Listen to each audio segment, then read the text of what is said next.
Hello everyone, welcome back. और मैं हूं आपकी डाइट और न्यूट्रिशन एक्सपर्ट मधुलिका।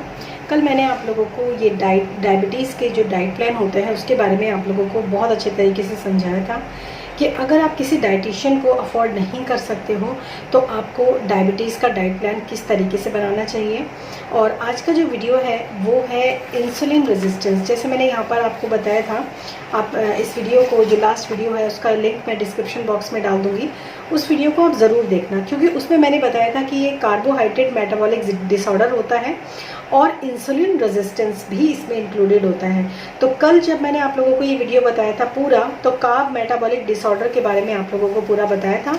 इसके साथ मैंने एक डाइट प्लान भी आप लोगों के साथ बताया था कि किस तरीके से डाइट प्लान बनाया जाता है। तो ये बहुत इंपॉर्टेंट, बहुत अच्छा वीडियो है। जिन लोगों को डायबिटीज़ है उन लोगों के लिए ये बहुत अच्छा है। आज मैं आप लोगों से बात करूँगी इंसुलिन रेजिस्टेंस के बारे में, क्योंकि इंसुलिन रेजिस्टेंस जो होता है वो डायबिटीज़ के लिए भी होता है और थायराइड के लिए भी होता है, ओबेसिटी के लिए भी रिस्पॉन्सिबल होता है। और समटाइम्स जो होता है, अगर बहुत ज़्यादा फैट डिपॉजिट हो जाता है आपकी बॉडी के अंदर, तो बहुत सारी चीज़ें होती हैं जो इंसुलिन रेजिस्टेंस से ही कनेक्टेड होती हैं। तो आज हम इस वीडियो में जानेंगे कि इंसुलिन रेजिस्टेंस जो होता है एक्चुअली में होता क्या है, क्यों होता है और इसका क्या रोल होता है। इसके सिम्टम्स के बारे में भी बात करेंगे। नॉर्मल सिम्टम्स के बारे में मैं इस वीडियो में आप लोगों से बात करूंगी।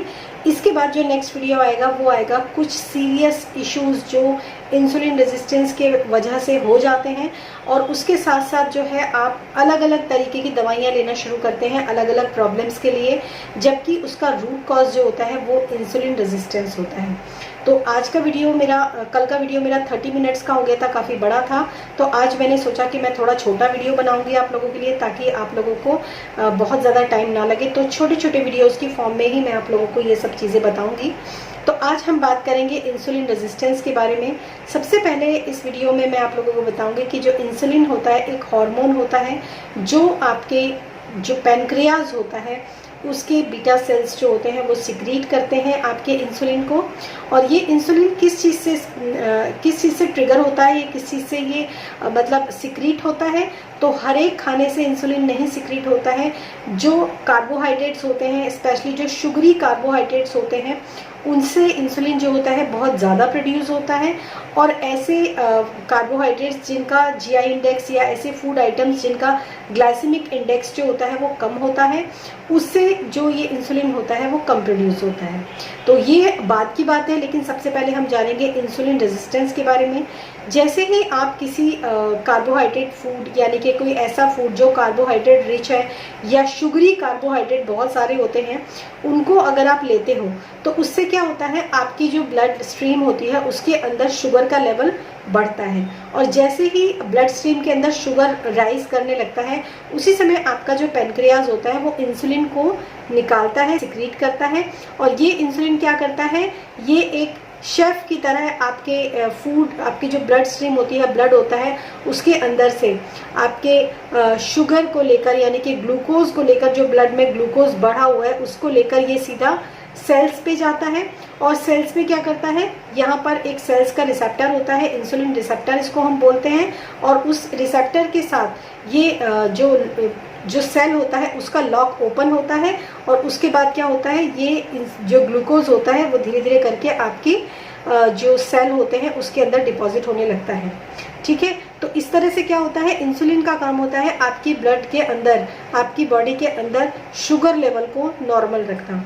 अब होता क्या है, ज़्यादातर जिनको डायबिटीज़ होता है, हम कहते हैं कि ये लोग डायबिटीज़ के प्रॉन हैं, इनकी फैमिली में डायबिटीज़ की हिस्ट्री है, तो इनको डायबिटीज़ होना एक स्वाभाविक बात है। पर ऐसा नहीं होता है। ये एक डाइटिशियन होने के नाते मैं इसलिए कह सकती हूँ, क्योंकि अगर आप अपने खान पान को सही तरीके से लेते हैं, सही डाइट प्लान को फॉलो करते हैं, अपने लिए पर्सनलाइज डाइट प्लान भी बनवा सकते हैं अगर आप बनवाना चाहें तो। लिंक आपको डिस्क्रिप्शन बॉक्स में मिलेगा, व्हाट्सएप नंबर। अदरवाइज जो ये डाइट प्लान मैंने आप लोगों को इसमें पूरा बताया है इसमें, तो वो भी अगर आप प्रॉपर सुन के इस वीडियो को फॉलो करते हैं तो भी आपको पता चल जाएगा कि किस तरीके से आप अपने लिए खुद से डाइट प्लान भी बना सकते हैं। और सारी जितनी भी इंफॉर्मेशन है वो मैं इसमें दे चुकी हूँ।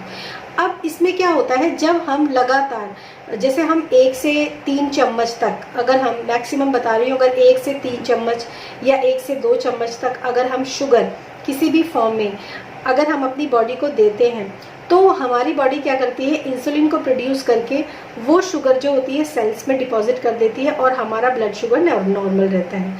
लेकिन जब हम सुबह से लेकर शाम तक शुगरी कार्बोहाइड्रेट्स या नॉन शुगरी कार्बोहाइड्रेट, जिसको हम डायरेक्ट शुगर या इनडायरेक्ट शुगर, हिडन शुगर भी कहते हैं, अगर हम पूरे दिन भर में वो ही लेते रहते हैं तो होता क्या है, ये सेल्स पूरे फुल हो जाते हैं और यहाँ पर जो इसका रिसेप्टर जो होता है वो ब्लॉक हो जाता है। और जब यहाँ पर रिसेप्टर ब्लॉक हो जाता है तो उसके बाद जो आपके सेल्स होते हैं वो मैसेज भेजते हैं, यानी कि इंसुलिन जो होता है वो वापस होकर फिर से पैनक्रियाज के पास जाता है और ये मैसेज देता है कि अब ये सेल्स जो है वो फुल हो चुके हैं, अब आप अपने पैनक्रियाज को जो फंक्शनिंग है उसको स्टॉप कर दीजिए, इंसुलिन को प्रोड्यूस करना बंद कर दीजिए।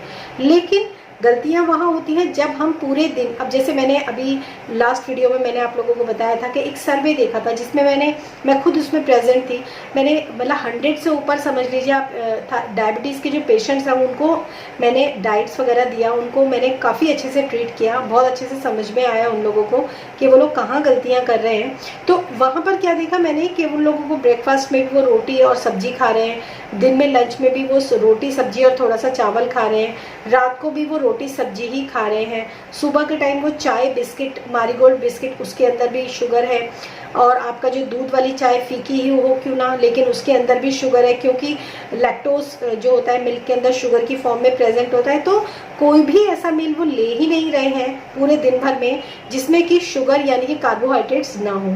उसका नतीजा ये होता है कि लगातार जब वो कार्बोहाइड्रेट्स को बहुत ज़्यादा लेना शुरू कर देते हैं तो कार्बोहाइड्रेट्स की वजह से, बार बार कार्बोहाइड्रेट लेने की वजह से उनकी जो सेल्स होते हैं वो भर जाते हैं और उसके बाद वो सेल्स, आप कितना भी इंसुलिन प्रोड्यूस करते रहिए, यहाँ से जो होता है आपके इंसुलिन जो होता है यहाँ से शुगर डायरेक्टली आता ही जाता है, ब्लड में आता ही जाता है, और ये भी एक लिमिट तक आपका जो होता है यहाँ से जाता है, इंसुलिन जाता है, लेकिन वो क्या होता है फिर से वापस लौटकर आपके जो पैनक्रियाज होता है उसके पास आता है, लेकिन उसका नतीजा सिर्फ इतना ही होता है कि वो भर नहीं पाता, मतलब वो आपका जो इंसुलिन है वो एक्सेसिव में होने लग जाता है और उसके बाद इंसुलिन को आपका सेल रेजिस्ट कर देता है, रोक देता है। तो ये कंडीशन जहाँ पर आपके सेल ने इंसुलिन को रेजिस्ट कर दिया, उसको कोई फ़र्क नहीं पड़ रहा आप कितना इंसुलिन आ रहा है, उसको कोई फ़र्क नहीं पड़ रहा कि बाहर कितना ग्लूकोज बढ़ चुका है आपकी बॉडी के अंदर, तो वो क्या करता है आपके इस कंडीशन को बोलते हैं इंसुलिन रेजिस्टेंस, राइट। अब ये तो हुई बात इंसुलिन रेजिस्टेंस के बारे में, जब आपका सेल पूरी तरीके से फुल हो जाता है। तो मेनली आपका जो इंसुलिन होता है वो दो तरीके से काम करता है। पहला होता है फीड द सेल्स, यानी कि सेल्स को फीड करना, और दूसरा जो काम होता है जो ग्लूकोज जो आपका ग्लूकोज जो ब्लड स्ट्रीम से आया है उसको स्टोर करना शुगर की फॉर्म में, यानी कि ग्लूकोज जो होता है वो ग्लाइकोजन की फॉर्म में। देखिए यहाँ पर ग्लूकोज होता है, ग्लूकोज क्या होता है जब स्टोर्ड होता है आपकी सेल्स के अंदर तो ये ग्लाइकोजन की पूरी चेन बनाता है और ये ग्लाइकोजन की फॉर्म में ही आपकी बॉडी के अंदर डिपॉजिट होता है, और यही ग्लाइकोजन जो होता है फैट की फॉर्म में कन्वर्ट हो जाता है। इसीलिए जब हम बहुत ज़्यादा कार्बोहाइड्रेट वाला फूड खाते हैं तो ओबेसिटी होना एक नॉर्मल बात हो जाती है। तो अब जब आपकी बॉडी के अंदर इंसुलिन रेजिस्ट कर गया है, अब आपकी बॉडी के अंदर जो एक्सेसिव ग्लूकोज है, जो एक्सेसिव जो शुगर है, अब उसका क्या होगा, वो क्या क्या करता है आपकी बॉडी के अंदर, यहाँ पर हम उसके बारे में बात करेंगे। तभी आपको ये सारी चीज़ें जो है वो क्लियर होंगी और आप समझ पाएंगे कि इसको कैसे हैंडल करना है। तो mainly in the cells, liver and kidney, तो सबसे ज़्यादा जो आपका जो शुगर होता है, जो आपका ग्लूकोज होता है वो लिवर के अंदर स्टोर्ड होता है, किडनी के अंदर स्टोर होता है, और बहुत अलग अलग जगह पर, जैसे आपके ब्रेन के अंदर स्टोर होगा, आपके मसल्स के अंदर भी स्टोर होगा, आपके WBC के अंदर भी ये स्टोर होता है, RBCs के अंदर, मतलब जगह पूरे बॉडी पार्ट में जगह जगह पर ये ग्लूकोज जो होता है वो स्टोर होता है। अब पूरी बॉडी के अंदर भी ग्लूकोज जो है वो फुल हो चुका है। अब क्या होगा, अब वापस से जो एक्सेसिव, अगर आप बिल्कुल खाने पे कोई कंट्रोल ही नहीं कर रहे हैं, आपका वेट भी बढ़ता जा रहा है और आपके जो मतलब सेल्स हैं वो भी फुल हो चुके हैं, तो उसके बाद क्या होगा, excessive fat dumping, excessive fat जो कहाँ डंप होता है, आपके लिवर में, आपकी बेली में, ठीक है। तो जो एक्सेसिव फैट होता है वो आपके लिवर में पहले डिपॉजिट होगा, डंप होगा वहाँ पर, जब वो लिवर भी को भी फुल करेगा या लिवर भी उसको हैंडल नहीं कर पाएगा, उसके बाद लिवर के अंदर चारों तरफ जो है आउटर में एक लेयर डिपॉजिट होने लग जाती है फैट की, जिसको हम बोलते हैं फैटी लिवर। तो अब आप समझ सकते हैं कि अगर आपको फैटी लिवर है तो आपको जो है मतलब अपनी बॉडी के अंदर कार्बोहाइड्रेट जो है उसको कम करना है, ताकि आप इंसुलिन रेजिस्टेंस की जगह इंसुलिन सेंसिटिव हो सकें। और जैसे ही आप इंसुलिन सेंसिटिव होंगे तो उसके लिए प्रॉपर जो होती है डाइट होती है। जब आपको फैटी लिवर ग्रेड 1 ग्रेड 2 इस तरह की चीज़ें आती हैं तो उसके लिए डाइट बहुत अच्छा रोल प्ले करती है गाइस। उसमें अलग अलग तरह की दवाइयाँ जो होती हैं वो इतना काम नहीं करती है जितना कि डाइट जो होती है वो आपकी इस कंडीशन से आपको रिवर्स करती है। और ऐसे बहुत सारे पेशेंट जिनको फैटी लिवर था ग्रेड 2 ग्रेड 3 ग्रेड 1 उनके भी ये जो ग्रेड्स होते हैं रिवर्स होके नॉर्मल फैटी लिवर से नॉर्मल लिवर में कन्वर्ट होता है। ठीक है, इसके बाद क्या होता है, जो और भी ज़्यादा एक्सेसिव जो फैट होता है वो आपकी बेली पर। अब एक चीज़ का आप ध्यान रखिए, अगर आपकी चेस्ट से ज़्यादा आपकी बेली निकली हुई है तो डेफिनेटली आपको इंसुलिन रेजिस्टेंस तो है ही, क्योंकि उसमें क्या होता है आपका जो बेली होता है वो बाहर निकल जाता है, बलून की तरह फूलने लगता है सब। हालांकि बेलीज के बढ़ने के बहुत सारे रीज़न होते हैं। कई बार जो अल्कोहलिक होते हैं उनकी पॉट बेली होती है, कई बार जो होते हैं आपके हार्मोनल बेली भी होती है, कई बार आपकी फैटी लिवर वाली बेली भी होती है। तो अलग अलग तरीके की बेलीज होती हैं, उसके बारे में मैं अलग से कोई वीडियो आप लोगों के लिए ज़रूर बनाऊंगी। लेकिन यहाँ पर इंसुलिन भी अगर आपका बढ़ा हुआ है तो आपका बेली जो है वो फूल जाता है, आपकी बेली जो होती है बढ़ जाती है। तो उसका ये एक सिम्टम है कि आपकी बेली बढ़ी हुई है तो आपका जो है आपकी बॉडी के अंदर इंसुलिन रेजिस्ट हो चुका है, अब आपको उस पर काम करने की ज़रूरत है। इसके बाद excessive sugar all the time make insulin resistance, और जहाँ से ही आपकी मतलब एक्सेसिव शुगर जो होती है, शुगर एक्सेस में होने लग जाती है तो इंसुलिन रेजिस्टेंस हो जाता है। अब आपको जैसे बिना टेस्ट कराए आपको कैसे पता चलेगा कौन कौन से और सिम्टम्स है बेली फैट के अलावा, जिसके बारे में मैं इसमें बात करूंगी।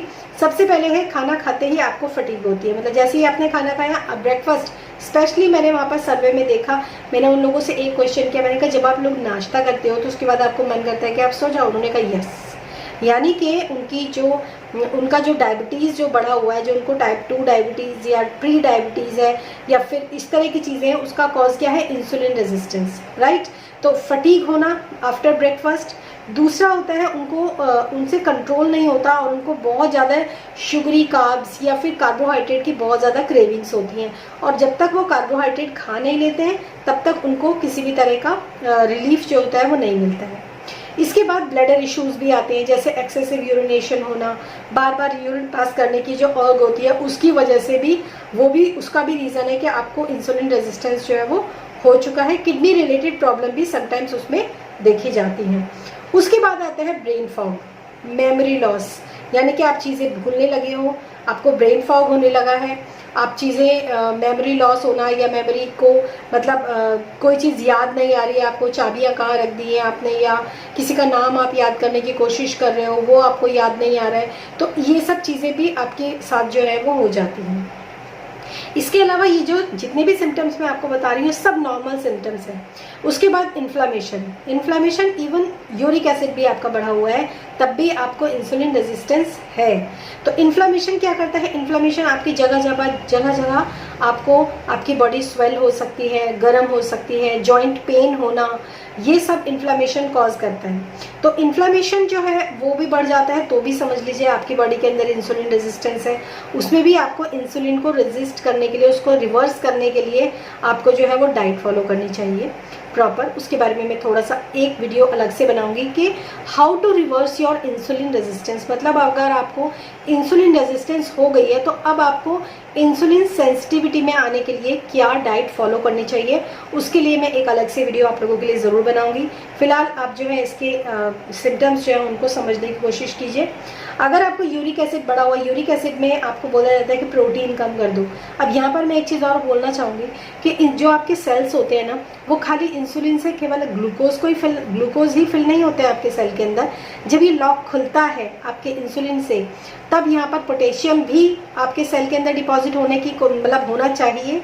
इसके अलावा प्रोटीन भी आपके सेल्स में डिपॉजिट होना चाहिए, लेकिन जब ये दोनों ही लॉक हो जाते हैं तो आपको प्रोटीन भी आपकी बॉडी के अंदर डिपॉजिट नहीं हो पाता है। प्रोटीन भी जो एक्सेसिव आप में से बहुत ज़्यादा ऐसे डायबिटीज़ पेशेंट हैं जिनको किडनी के इश्यूज़ भी हैं, यानी कि अगर आप यूरिन पास करते हैं तो एक अजीब सा फ्रॉथ, झाग, फेन आपको पॉट में देखने के लिए मिलता है यूरिन पास करने के बाद।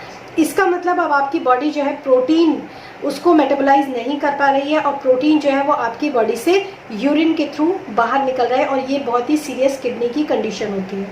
तो इस कंडीशन में आपको जो है प्रोटीन कम लेने की हिदायत दी जाती है जब आपका क्रिएटिनाइन भी बढ़ जाता है। ये क्रिएटिनाइन बढ़ने का भी कॉज जो होता है इंसुलिन रेजिस्टेंस ही होता है।